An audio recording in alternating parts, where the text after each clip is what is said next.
Daou, episode 2. You know, Jill always talks about the Daou brothers. So here's a little picture of them. Rob, can you get this together? Super. Good. So we're following the cookbook because we're going to use several of the recipes out of the cookbook for the dinner. So today, if you remember last week we did the burger with chanterelles and pancetta, which was delicious with the cab. Oh my. So today we are doing, in the cookbook, it is a caprese baguette salad, which is really, or baguette sandwich, which is really quite lovely.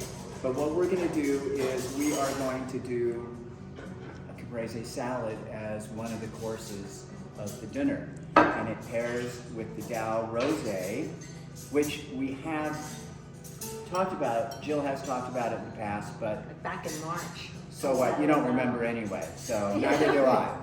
So Jill's going to talk about the Daou a little bit, and we're going to actually work it with the caprese salad and see how that goes. There you are. Okay. It's up to you now. Okay.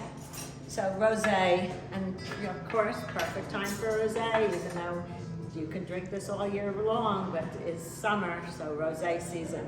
So this is a light-colored rosé, and I find that people actually kind of go towards more lighter-colored rosés. I don't know why. The dark ones, people think of, maybe they think of they're more like red wine, it's more extracted, but this is lovely. This is based on 95% of Grenache Noir, and Grenache is a Rhone grape. So this is like a French Provence style rosé, which is kind of like the top of the rosé scale. That's what people mostly want, is French rosés from Provence. The interesting thing about this is it has 5% Sauvignon Blanc, which I've never seen any rosé have, but that gives it a little bit more acidity, a little more citrus, and this rosé is delicious. I can't wait to try it with the salad. But I was going to tell you one more thing about Daou, because I can't tell you the same story every week. But another interesting thing about Daou is they have their own proprietary yeast, because you have to have yeast in the making of wine. Well, they did 100 trials with yeast till they came up with the one they liked the best, which is D20.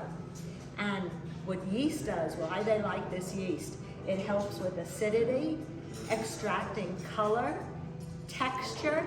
I mean, all those things. I didn't even know that yeast did all that. But I think that's fascinating that they have their own yeast for all their wines. So this company just does everything themselves. They don't get anything from anywhere else.